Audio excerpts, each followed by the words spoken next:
Hur går egentligen uppkörningen till och hur bedöms den för godkänt? Följ med i bilen på en uppkörning med en elev och inspektören Rune. Jag arbetade tidigare som trafikinspektör. Under min tid bedömde jag mer än 5000 körprov för behörighet B. För att du ska förstå vad inspektören kollar efter så kommer du få höra hur Rune bedömer olika situationer. Här är det faktiskt högerregeln som gäller i varenda korsning. Du kommer få se vilka misstag eleven gör. För att om de stannar då står de mitt i körbanan för den här skåpbilen som kommer emot oss. Du kommer få se vad eleven gör rätt. Det här är ljuv musik för en inspektör. Och till slut kommer du få se ifall eleven blir godkänd eller underkänd. Häng med!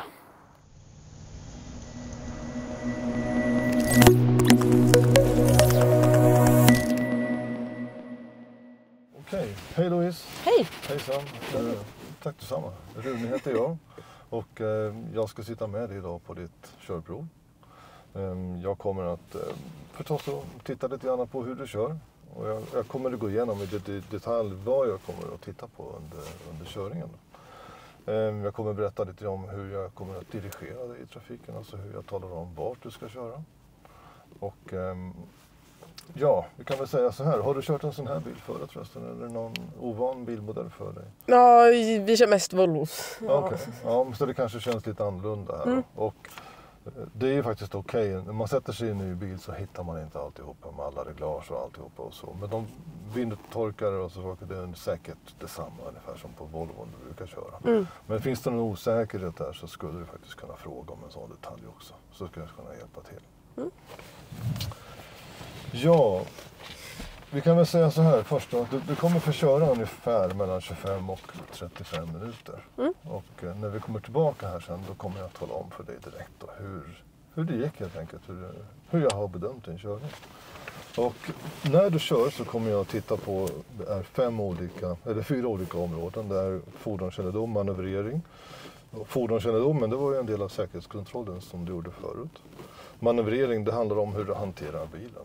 Hur du hanterar växlar, pedaler, ratten och att du har kontroll på var bilen tar vägen i körningen.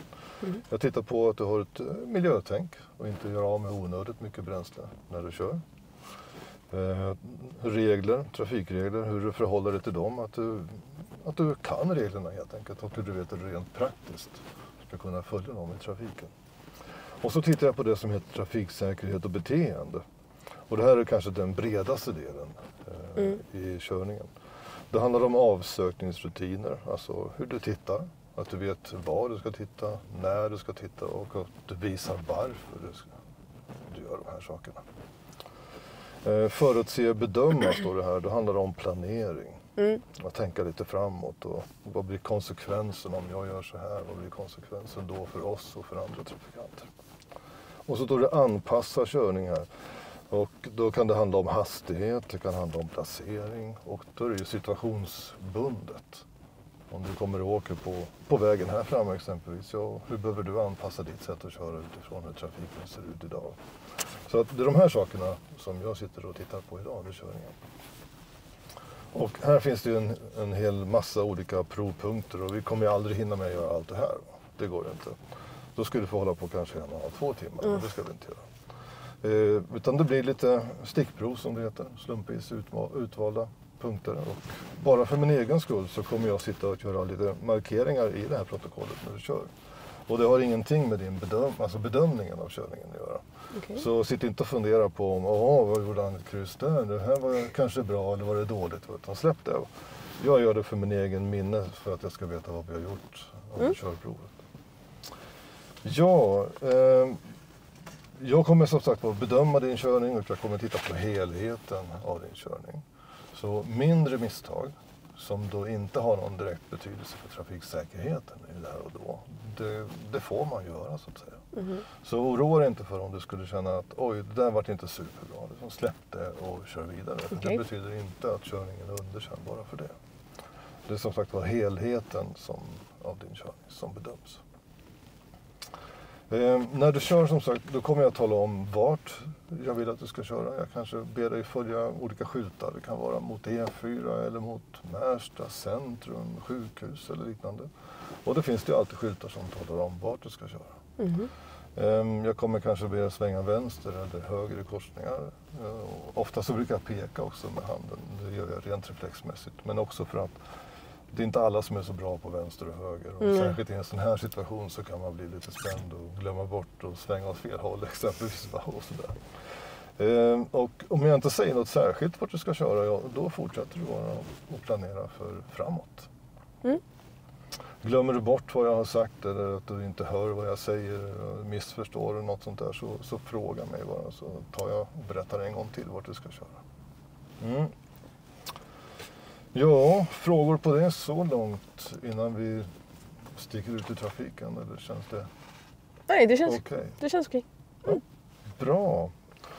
Har du gjort nödvändiga inställningar och sådär? Någonting du behöver ställa in i förarmiljön innan vi åker iväg? Nej, men jag tror jag känner mig ganska nöjd med stolen. Eller kanske inte. Ja, men fundera på om det är någonting du behöver ställa in för att du sitter och ser bra innan vi åker ut i trafiken. Ja, jag talar om här att Louise ska ställa in sin förarmiljö, och med förarmiljö så menar jag ju att stolen förstås, ratten, ryggstödet, alltså hur långt ifrån ratten och pedalen när du sitter, men också vilken vinkel du har på ryggstöd och sådär. Men det är inte det enda jag tänker på. Jag tänker också på speglar då förstås. Innerspegeln och ytterspeglarna. Så du som ska köra upp, se till att du har gjort alla de här sakerna.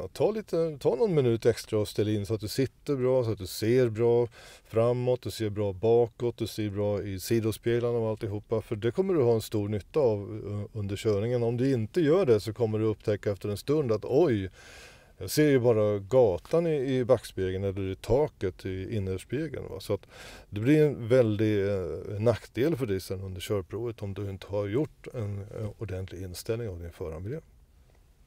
Ja, precis. Ja, men innan vi sticker ut i trafiken nu då, så ska du få göra en del av säkerhetskontrollen. Så då ska vi gå ut ur bilen, du ska få öppna motorhuven och så ska du få peka ut lite olika vätskor som jag namnger för dig. Så talar om vilken som vilken där i motorrummet. Ja. Ja. Okej. Nej, där är någonting också.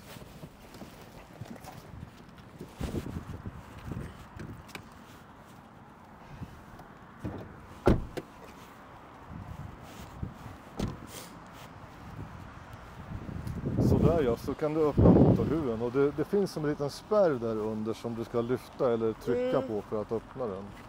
Har du kört eller tittat på sån här bil förut någon gång? Nej, inte en sån här. Nej. Jag kan hålla den där. Håller du? Ja, jag håller den. Okej. Ja, det finns ju lite olika vätskor som behövs för att en motor ska fungera. Och för att säkerheten ska fungera också. Så jag tänker tala om vilken vätskebehållare som du ska peka på. Och så pekar du. Du behöver inte sätta fingret bokstavligt talat på, utan pekar bara. Och då vill jag att du pekar ut motorolja, var man fyller på motorolja. Då har vi den där då. Ja, spolarvätska. Den blåa. Kylarvätska. Här borta. Ja, och bromsvätska. Där vid bromsgrejerna. Den ja, precis. Jajamän. Ja. Okej, vad bra. Ja. Då hoppar vi in i bilen och så ska du få köra iväg. Toppen!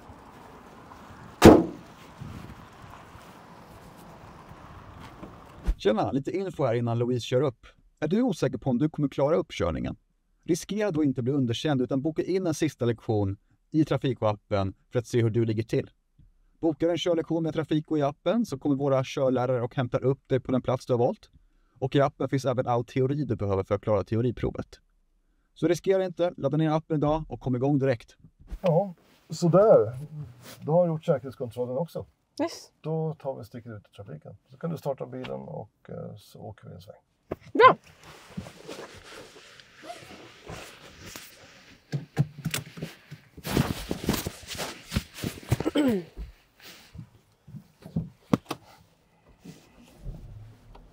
Och då ska vi köra ut där borta till höger borta.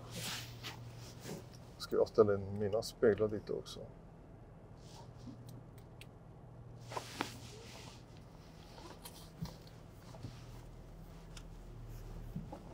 Nu är det. Ja, just det, du får nog Hålla in ner. Ja, precis ja.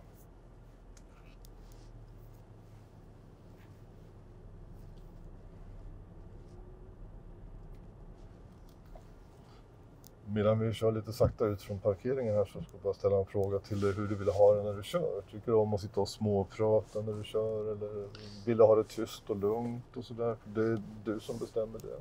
Nej, men vi kan snacka lite. Vi kan prata lite. Ja, det går bra. Det är trevligt och ibland, vissa blir lugna av att prata och en del tycker att det är stressigt. Så att nej, men det är du som kör som bestämmer hur du vill ha det. Mm.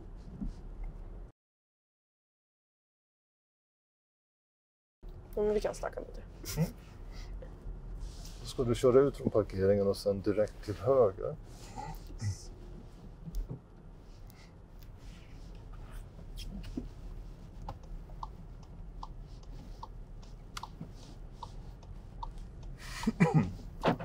Och så tar du höger eller första utfarten i cirkulationen här också. Mm. Det kommer bli några höger här nu ett litet tag. Ja. Så i nästa cirkulation så blir det första höger igen. Och så höger igen sen när du kommer till nästa runda, okej. Ja, så att det blir 2 höger på en gång. Och så att du kan planera din körning.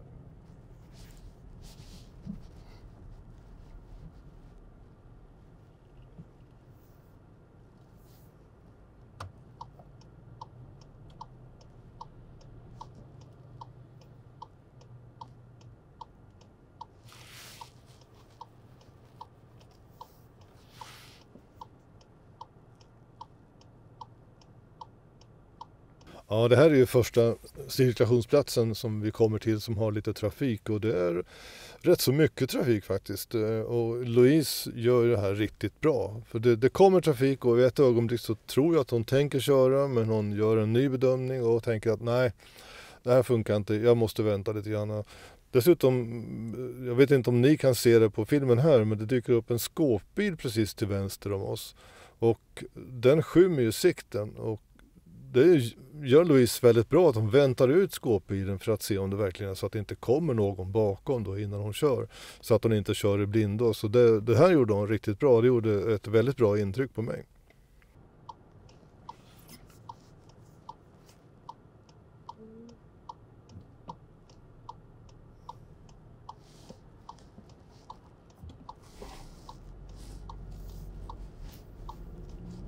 Det blir lite trafik så här dags. Ja.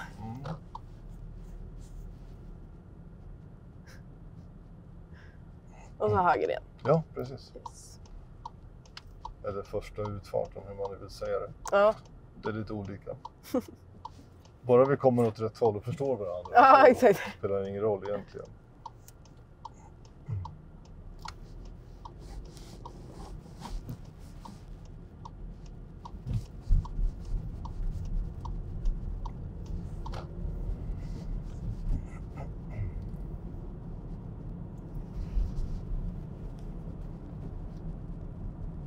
Faktiskt är det att du ska ta höger igen här framme. Okej. Och det ska stå väg 255 på den här stora vägvisaren, skylten där. Och du ska fortsätta köra där sen. Och det kommer stå Märsta också lite längre fram sen då. Väg 255. Så kommer det stå Märsta också. Då ska du följa de anvisningarna en bit framåt. Mm.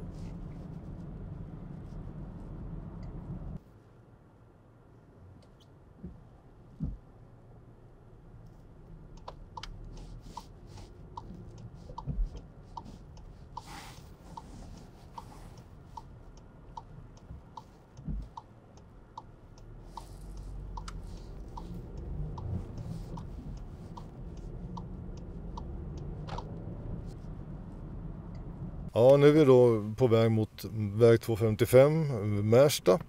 Och det innebär att det blir ett körfältsbyte. För det vet jag om lite grann, så jag har ju lagt upp rutten nu för att jag vill att det ska bli ett körfältsbyte. Så jag kan se lite grann då hur Louise jobbar med placeringen av fordonet. Hon jobbar med uppsikt, hon jobbar med teckengivning, spegelrutiner och så här. Ja, jag tycker att Louise gör det väldigt bra. Det känns som att han har övat mycket och kört en hel del i den här typen av trafikmiljöer där det kräver att man har uppsikt, kollar i speglarna, ger tecken och faktiskt gasar på lite grann också så man kommer upp i en bra hastighet.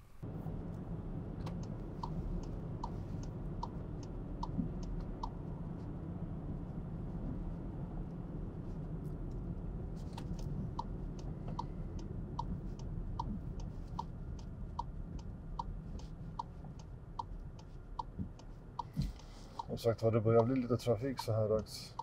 Men så kan det vara. Du sa att du har kört Volvo. Är det bara Volvo som du har kört eller har du provat någon annan bil också?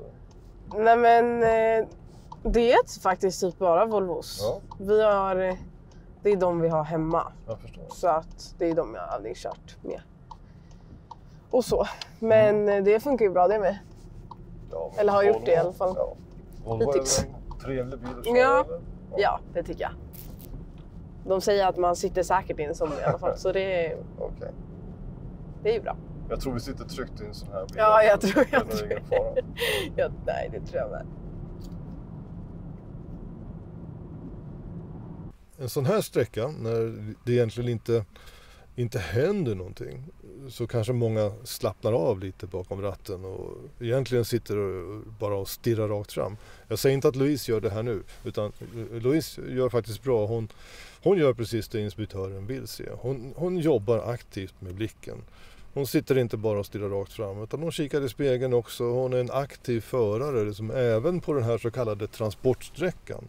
Så är hon en aktiv förare, och det är någonting som en inspektör verkligen tycker om att se.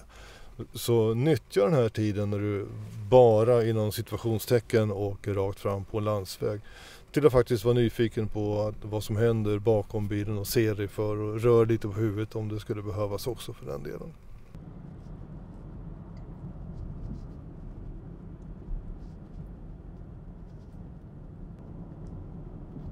Sen när du kommer fram till trafiksignalen här borta, då ska du svänga till höger. Okej.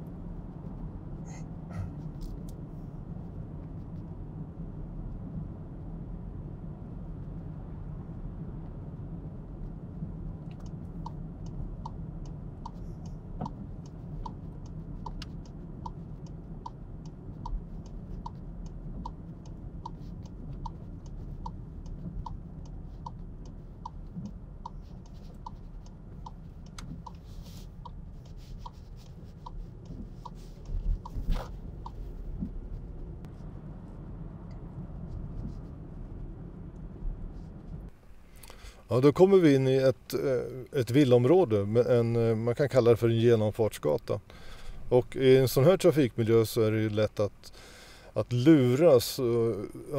Alltså inte inspektören luras, utan att aspiranten, den som kör, lurar sig själv lite grann genom att tro att det här skulle vara någon typ av huvudled eller att det skulle vara något företräde för dig som kör på den större, bredare och relativt sett snabbare gatan. Men så är det inte. Det är inte gatans bredd eller om den är rak och så som avgör vilka regler som gäller.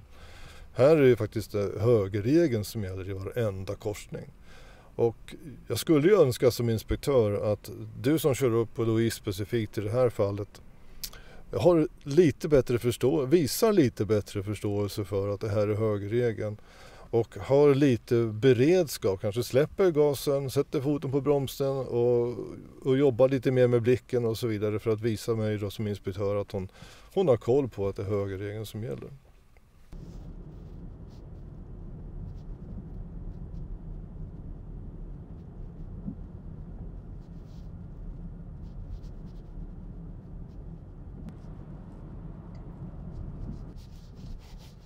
Svänger du första gatan in till vänster så ska du få göra en liten uppgift av mig när vi kommer in där. Här?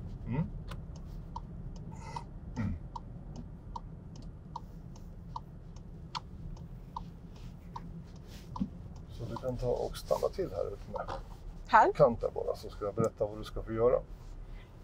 Så, ja, du ska få göra en liten sak, en uppgift av mig, och du ska köra fram till korsningen. Och sen i korsningen, eller med hjälp av korsningen, så ska du vända bilen. Okej. Och så ska vi då köra utåt. Vi kan låtsas att du kört fel. Okej. Jag skulle inte ha kört in den här vägen. Du åker fram, vänder där och så åker du ut här igen. Åt samma håll som vi kom. Och du får välja själv hur du vänder bilen. Okej. Yes. Är du med? Jag är med. Ja, varsågod. Då har jag gett Louise en uppgift här att hon ska vända bilen, och jag har varit noga med att påpeka att jag vill att hon använder korsningen för att vända bilen. Och ja, det finns ju olika sätt att använda en korsning, så jag är lite nyfiken på att använda en korsning för att vända, ska jag säga. Så jag är väldigt nyfiken på vilket sätt som Louise kommer att vända. Man kan ju, om det utrymme finns, kan göra en utsväng. Man kan svänga vänster, backa rakt och sen köra tillbaka igen. Eller så kan man göra som Louise gör här då, köra rakt fram. Ambitionen att backa runt hörn. Men så ställer det till sig lite grann för Louise här. I och med att det kommer en bil bakom, så hon måste hitta någon typ av alternativ till vad hon egentligen hade tänkt.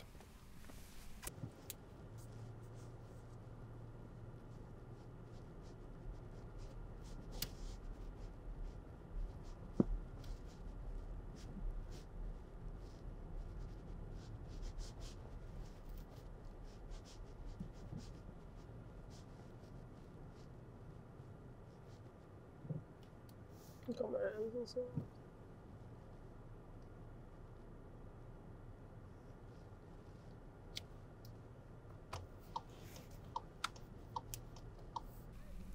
Ja, Louise får ju avbryta sin planerade backning runt hörnvändning här för att det kommer en bil bakom oss. Och det är en ganska smal gata som vi är på väg in i.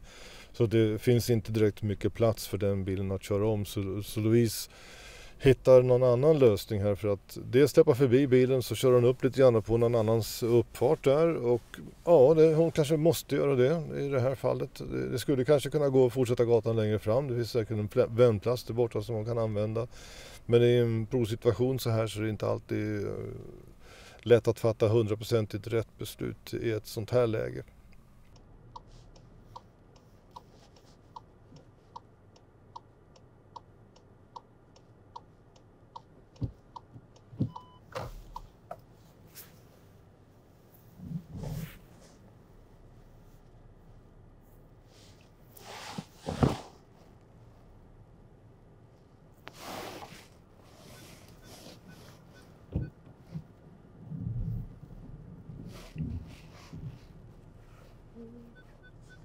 Det är inte riktigt som jag hade tänkt mig.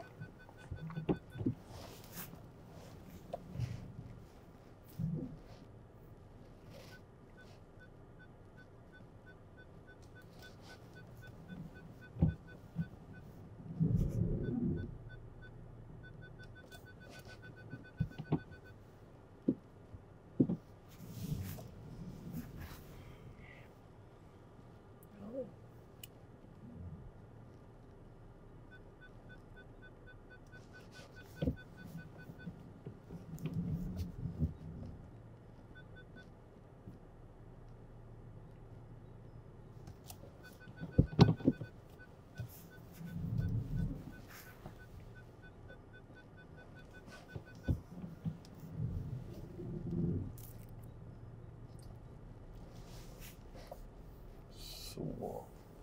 Då kan vi göra så fort framåt. Eller? Ja. Och sen gör jag som så, stanna till lite med kanten här. Mm. Sådär, det räcker så. Det är rätt. Tack. Så, ja, du sa att det blev inte som du hade tänkt dig. Nej. Det finns en möjlighet för mig som inspektör att kunna ställa en så kallad situationsanpassad fråga. Mm. Och då tänkte jag att du kanske skulle kunna berätta vad du menar med det här intervjun som du tänkte. Men det kom ju en bil bakom. Mm. När jag körde in på den där återvändsgränsvägen. Ja, precis. Då kände jag mig ganska i vägen. Mm. Så då tänkte jag akta på mig. Min plan var att backa runt hörnet och köra tillbaka. Så det blev en typ av plan B där? Eller? Jo.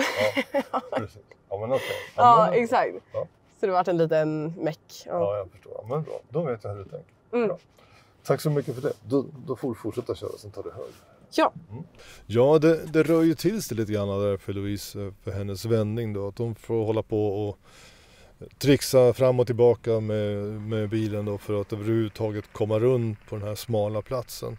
Hon löser det till slut, det gör hon. Och det gjorde hon i alla fall efter förutsättningarna, helt okej tycker jag. Men det finns någonting som jag säger till Louise också som en inspektör kan använda, och det är något som kallas för en situationsanpassad fråga.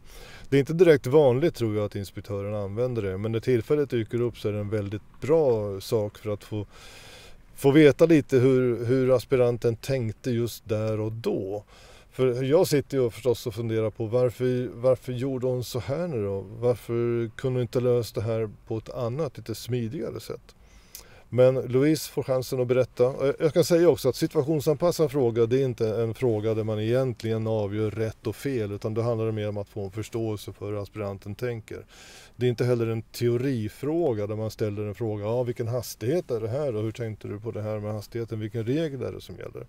Utan det är helt enkelt bara för att få en bättre förståelse för hur en aspirant har tänkt i en speciell situation.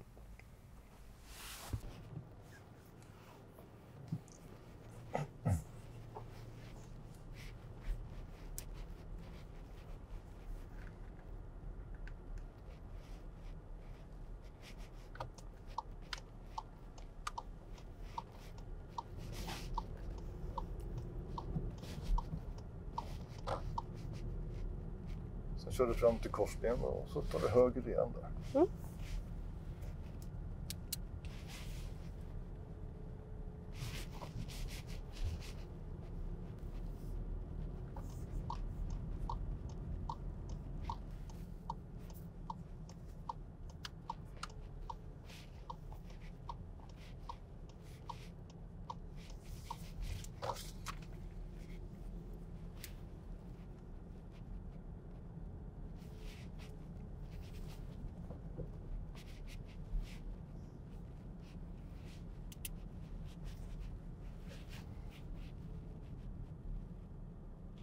I ett område som så här så står det oftast bilar parkerade eller liknande längs gatan, och då får man ju passera stillastående fordon. Och hur jobbar du då i den situationen? Vilken hastighet håller du? Vilket avstånd håller du till det fordonet som står parkerat längs gatan? Hur jobbar du med blicken? Använder du teckengivning exempelvis? Det tittar jag på. Och Louise gör det här bra, hon håller ett bra avstånd, hon kör inte överdrivet långsamt, för det är inte heller någonting som en inspektör vill se, att du ska köra, att överdriva alltihopa åt fel håll. Va? Utan jag vill se att du gör det här på ett bra och naturligt sätt som är anpassat efter hur det ser ut på den plats där vi faktiskt är. Mm.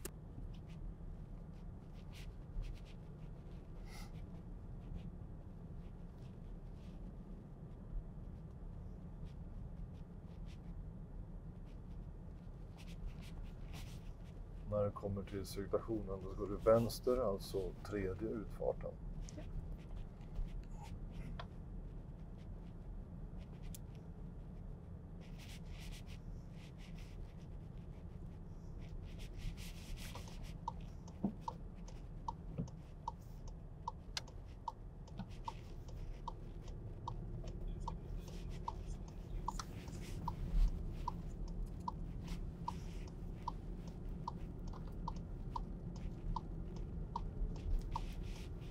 Så där trafikmeddelanden på radion.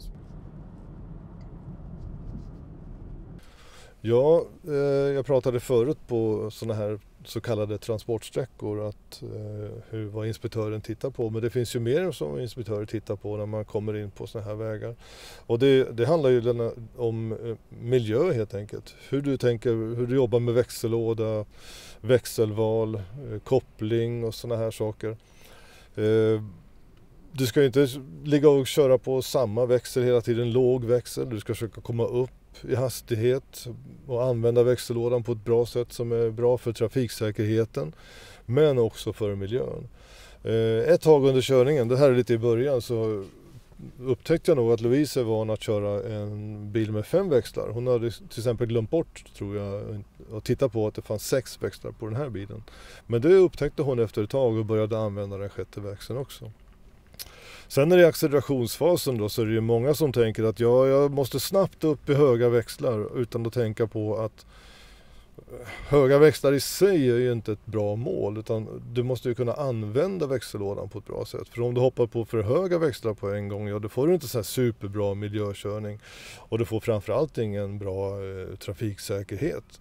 Och samspelet med andra trafikanter kan ju krascha helt och hållet om du ligger och försöker accelerera från 30-40 km i timmen upp till 70-80 på 5:ans växel. Det blir inte bra för trafiksäkerheten, så sådana saker tar ju en inspektör med sig. Lite längre fram här nu så ska du svänga vänster.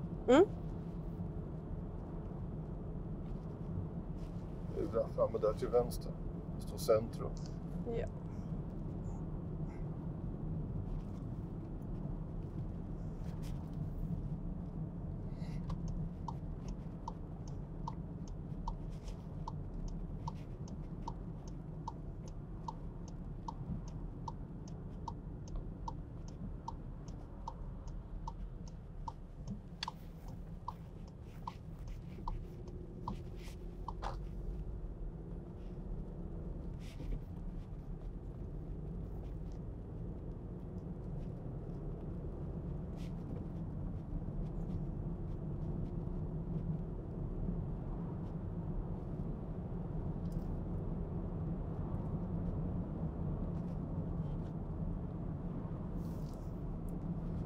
Sen ser du att det finns en liten röd byggnad där borta med så här tegeltak. Mhm. Det heter Kungsängens gård och där ska du få svänga in. Du ska få ta oss in på den vägen som är precis före det här röda huset. Okej. Det finns skyltar som talar om var du ska svänga in också. Det blir till vänster.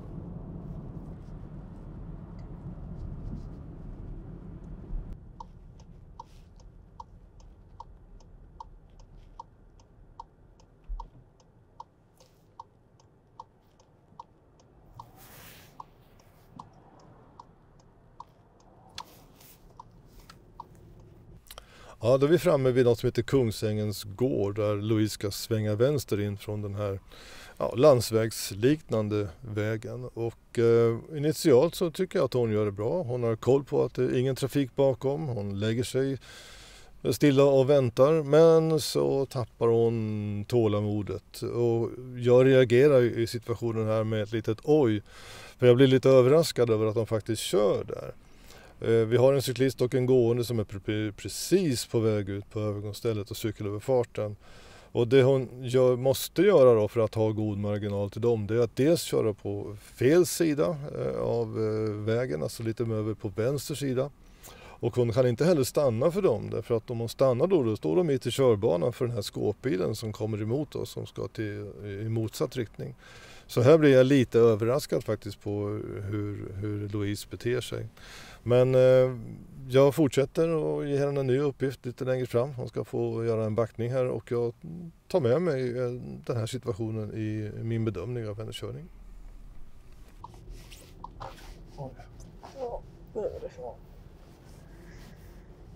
Så sen tar du och kör lite längre fram. Så stannar du till efter den här gatan till höger. Du stannar inte i kanten bara sådär. Här någonstans? Ja, du kan stanna här bara. Oj, nu kör du lite ganska långt fram här. Så jag hade tänkt att du skulle få backa lite. Ja, okej. Precis. Men nu ser jag också att de har ställt, så det kan jag bara tala om för dig, för att de har ställt en stolpe på en sån här betongfot här. Mm. Den brukar inte stå där, så att jag kan vara lite uppmärksam på den. För jag vill att du backar in på gatan till höger. Okej. Mm. På betong. Ja. Jag inte backa på betong. Nej, men det ska jag. Backa in på gatan. Ja.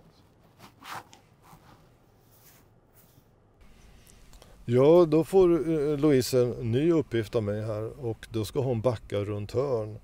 Och jag är lite schysst kan man säga i den här situationen på ett sätt. För jag påpekar att det sitter en stolpe till höger om oss inne på den här vägen med ett betongfundament längst ner. Och det är inget som brukar direkt förekomma i alla trafikmiljöer och jag vill inte göra det onödigt svårt för aspiranten som ska ut och köra. Men varför får hon göra en backning till då? Därför att hon gjorde ju en slags backning när hon vände uppe i det här bostadsområdet.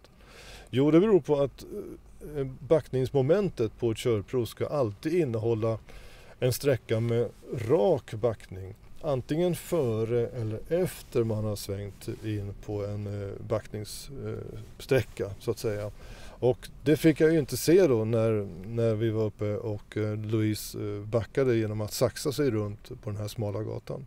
Det är därför hon får en ny uppgift att backa.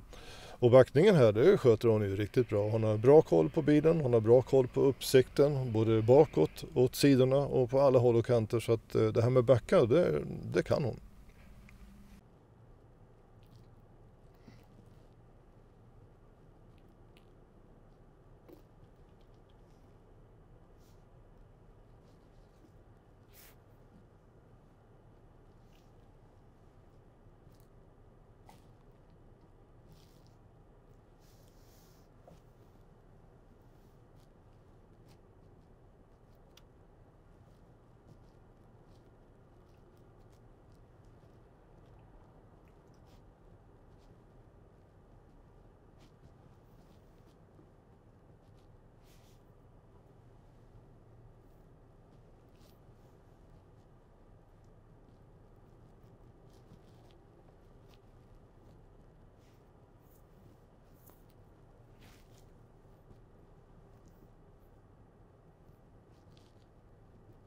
Ja, vi kan nöja oss sådär. Mm. Bra. Tack så mycket, då ska vi fortsätta köra. Så då kör du ut i korsningen som vi kom där från början. Och så svänger du vänster där. Mm.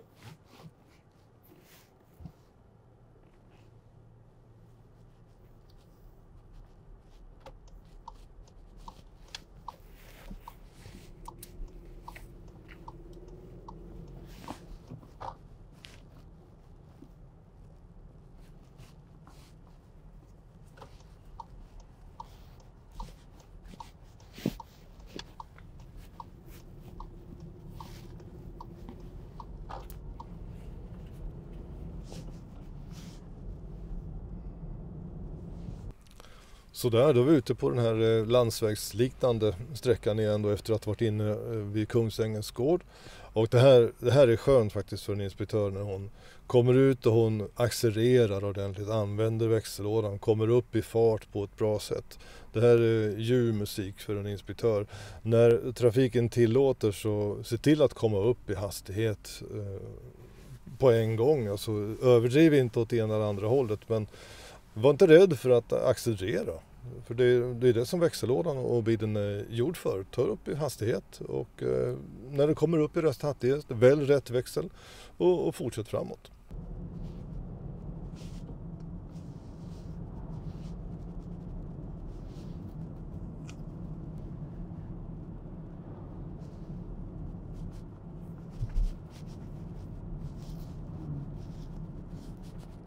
Så ska du fortsätta rakt fram sen när vi kommer till cirkulationen. Rakt igenom cirkulationsplats.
Och så ska du svänga höger i korsningen.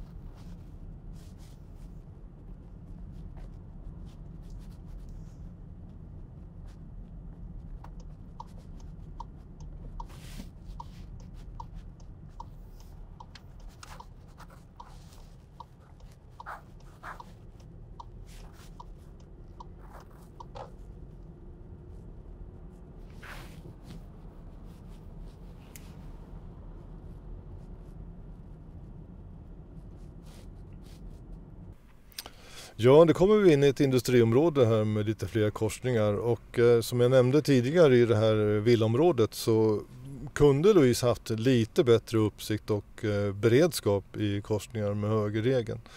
Och därför som jag väljer att åka in här för att se hur jobbar hon nu då om man får en chans i en annan typ av trafikmiljö. Tyvärr så upptäcker vi lite samma sak här, att blicken är okej, men hastighetsanpassningen och beredskapen just i korsningarna kunde vara lite bättre.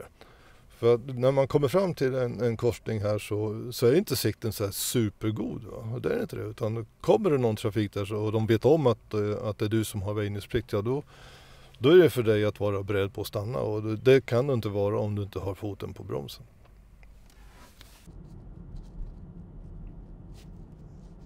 Och så ska du svänga höger igen.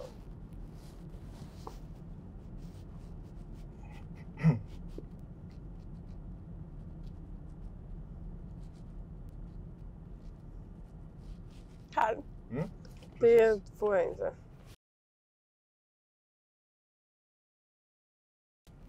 Får du inte? Jo. Jo då, du får svänga höger. Det går bra. Ja, det är... Vänster går inte, men Nej. höger går bra. Ja, körning i vägarbetsområden, det kanske är vardag för flera av er. Ni kanske bor och lever i områden där det är gott om vägarbeten. För andra är det inte lika vanligt och Louise kanske inte är så jättevan vid att köra runt vid vägarbeten. Jag ber henne köra höger i korsningen som vi kommer till och Louise tolkar det som att hon inte får svänga där. Men det får man ju göra. Och vad som är viktigt här är att jag som inspektör aldrig skulle lura någon att säga sväng höger här om det är så att du inte får köra här. Så det är något att tänka på. Om inspektören säger sväng höger i korsningen och det är inte någon tvekan om vilken korsning det handlar om, så får du svänga där. Det kan vara lite snurrigt ibland om man kommer fram till så här vägarbeten och grejer. Ja, man blir nervös. Det hör till.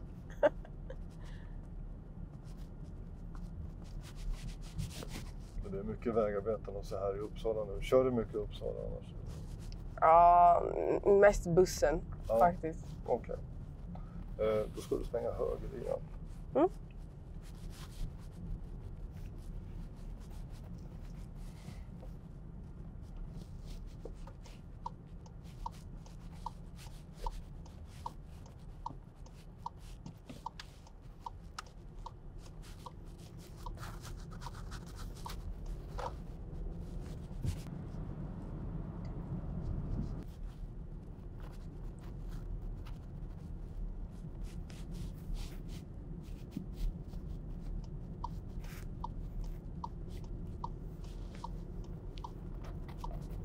Ska du svänga vänster i korsningen.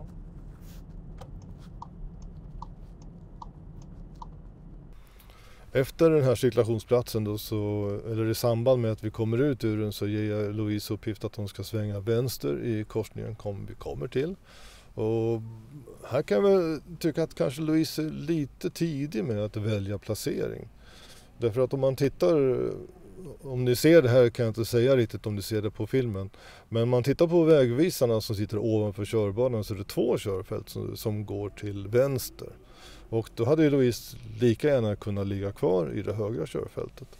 Nu har hon lite tur på ett sätt. Därför att när hon har placerat sig där då ger jag information om att hon ska svänga vänster även i nästa korsning.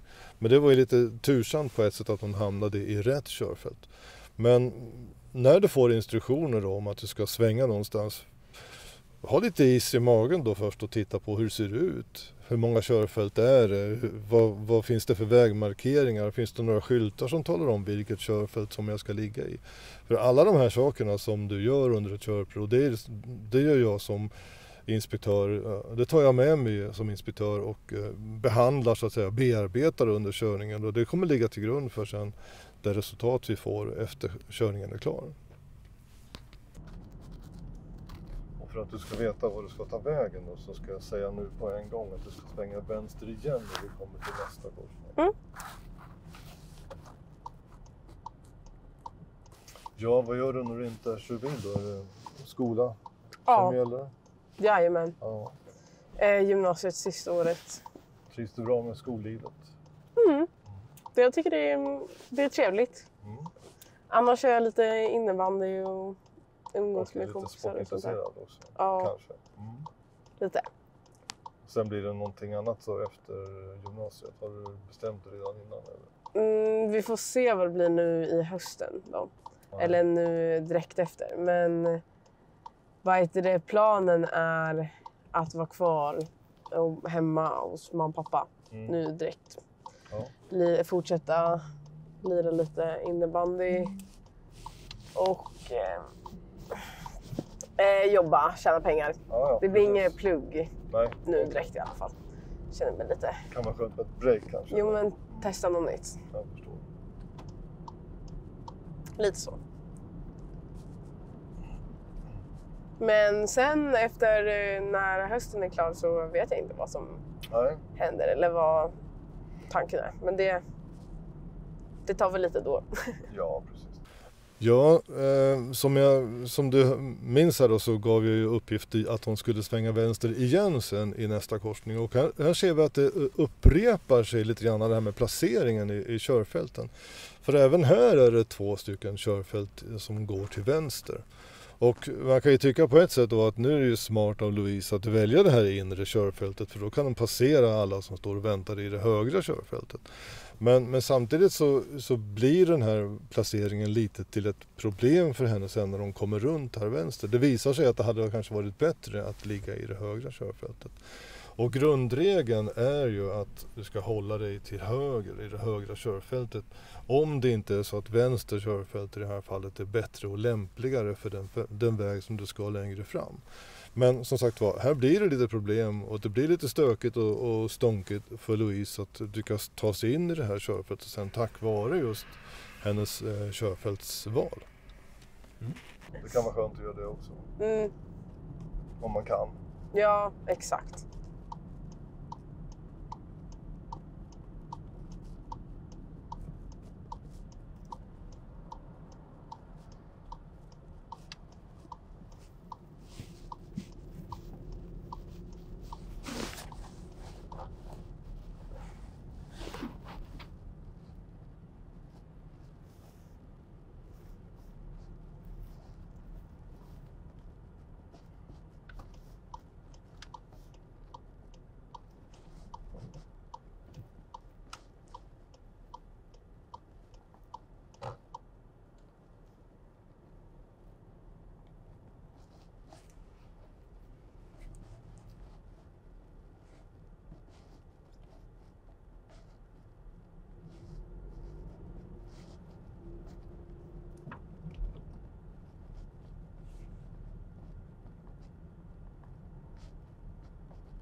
Ja, då kommer vi här lite kö kan man säga. Det är alltså lite kötrafik och vi är på väg rakt fram.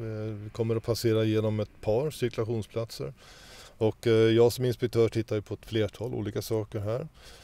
När det gäller cirkulationsplatserna så tittar jag förstås på hur man anpassar sin körning fram emot cirkulationsplatsen och in igenom cirkulationsplatsen. Att jobba bra med blicken, inte stannar i onödan, utan kommer luckan så tar man den och kör frimodigt utifrån de regler som gäller i trafiken.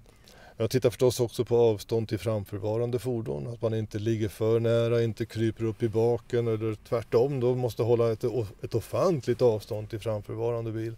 Allting ska ju vara situationsanpassat beroende på omständigheterna, och jag som inspektör väger in allt det här som händer på en sån här sträcka medan vi är på väg tillbaka då från egentligen där vi började körprovet.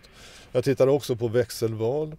Det har med ekonomi att göra. Vad gör du med kopplingen när du kommer fram? Kör du med kopplingen nere eller växlar du upp och låter kopplingen vara i fred? Det är viktiga saker att ha med sig. Tänk på det när du kör. Jag som inspektör kommer garanterat att tänka på det.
När du kommer fram till cirkulationen där så ska du ta höger då, eller vad blir det?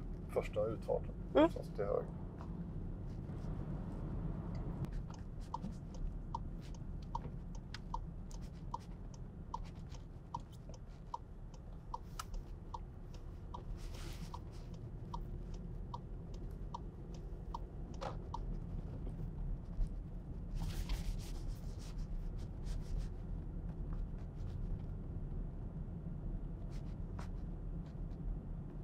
Ja, då är vi på väg att så att säga landa efter det här körprovet. Det är inte långt kvar nu tills vi är tillbaka där vi började körprovet.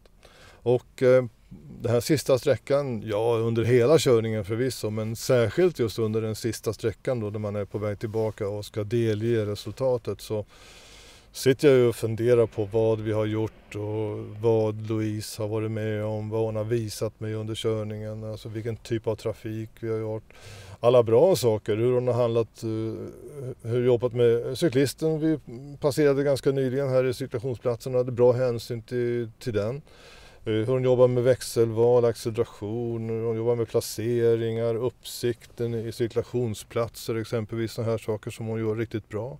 Men jag tittar ju också då på lite grann hur hon funkar så att säga i högregelskorsningar, hastighetsanpassning, beredskapsläge, den här svängen på landsväg då förstås som jag också har med mig i bagaget. Så att när vi är på väg tillbaka här så har jag ändå så att säga en ganska klar bild av vilket resultat det kommer bli på det här körprovet.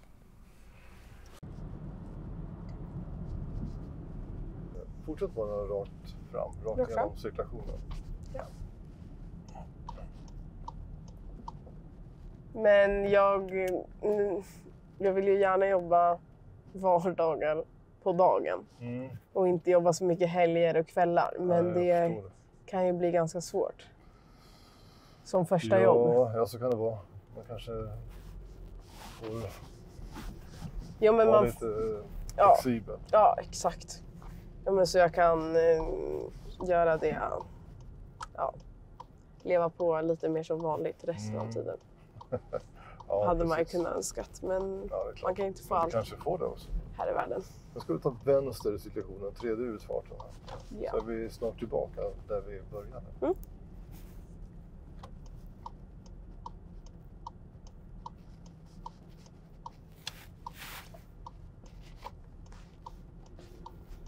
Ja, du kan välja infart själv här, men vi ska tillbaka då, där borta, lite längre bort parkeringen där vi stod från början. Ja. Och det behöver inte vara exakt samma ruta som du ställde dig, utan någon av de platserna bara.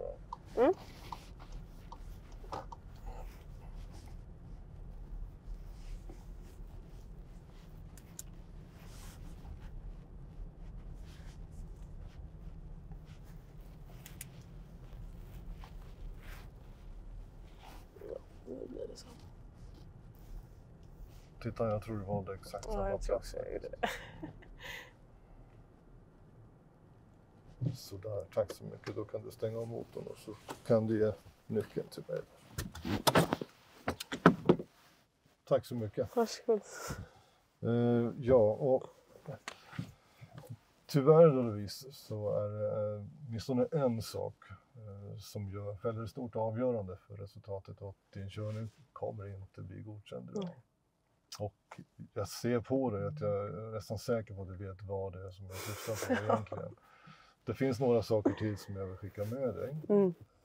Men framförallt, ja, du kanske kan berätta själv. Vad är det du tror som gör att det inte blev... Vad är det som fäller avgörandet idag? Jag tänker främst på den där backningsgrejen.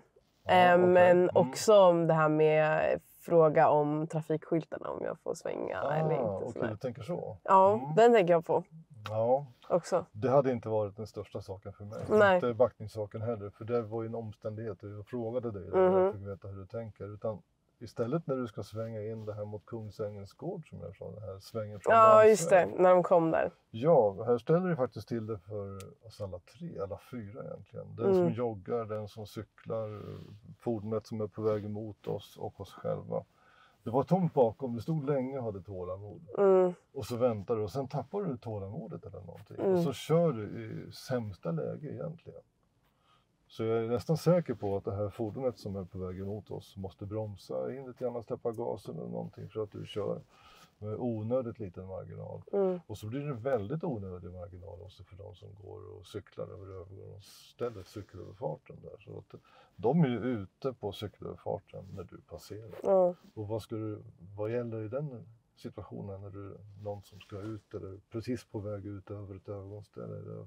Ja, det är de som har företräde. Ja, precis. Så att det blir ju onödigt små marginaler i den situationen. Det blir det faktiskt. Och i den situation då på ett körprov, som jag sa innan, man kan göra mindre misstag och så komma undan med det. Men det där misstaget är det är för grovt för att släppa på ett körprov. Yes. Sen gör du ju många bra saker också. Det känns att du har kört rätt så mycket. Jag tror att du har kört en del landsväg, kan jag tänka mig. Ganska mycket. Känns väldigt trygg i de här miljöerna med körfältsbyten och följa vägvisningar och sådana här saker. Det finns ett par saker till som du ska kunna tänka på också. Och vi kör ju mot Märsta och sen tar vi höger vid signalen där. Och sen kör vi genom ett villaområde. Och vad är det för regel som gäller i de korsningarna? Nu kan jag ställa lite frågor. Så här frågor kan man ställa under körprovet. Men det är högerregeln som gäller där. Och en del korsningar är ju rätt så skymda. Och här skulle man ju uppskatta att du har lite mer koll. Och kanske har lite mer beredskap. För att kommer det ut någon trafik från de här skymda korsningarna, då måste du vara beredd att stanna. Och när du kör då igenom, okej, du tittar så här, men du kör med foten på gasen genom korsningen, då har du inte en chans att hinna stanna om det kommer ut någon ifrån korsningen. Så det hade i sig i det här fallet, för som du ändå tittar så vet jag inte exakt om just det hade rätt till underkänt. Men totalt sett så måste jag ändå skicka med. Och sen gör du någon liten sak när vi ska köra vänster. Det kommer trafik på högersidan där och så stannar du liksom istället för att följa körfältet fram. Det fortsätter ju framåt. Och det hade du kanske kunnat lösa lite smidigare. Men det är lite mycket trafik. Du hittar inte så bra, kanske aldrig har kört där. Så att jag har full förståelse för att det kan bli lite knepigt och så. Det här med vägarbetet, ja, det är en situation förstås som man ska ju kunna de reglerna, men när man kommer på ett körprov och sen kommer man till ett vägarbete så kan det finnas lite möjligt för mig att vara lite snäll och hjälpa till. Och du gjorde ju där också, att tala om att du får faktiskt pengar här. Så att i sig är inte det så jätteallvarligt, tänker jag. Så du blandar mycket bra, men du gör ett par saker också i din körning som inte är okej att göra på ett körprovvis. Tyvärr då så kommer din körning inte att bli godkänd. Yes. Jag förstår att det känns tungt och jobbigt så här i det här läget då, men det här har du alla möjligheter att rätta till ditt nästa körprov. Yes. Okej, men som sagt då får du hitta en ny tid för ett nytt körprov. Du vet hur man gör. Gå in på hemsidan och kolla när det finns tider och sådär. Så får du komma tillbaka och så kanske öva lite på de här situationerna. Om det är möjligt. Det går aldrig att återskapa exakt sådana här situationer förstås. Men man kan ut och köra i ungefär den här typen av trafikmiljöer. Och så uppstår det säkert något liknande igen. Okej. Ja. Yes. Men annars var det trevligt att åka med dig. Så kanske ses på trafiken annars längre fram. Tack ska du ha. Tack. Tack själv. Ja.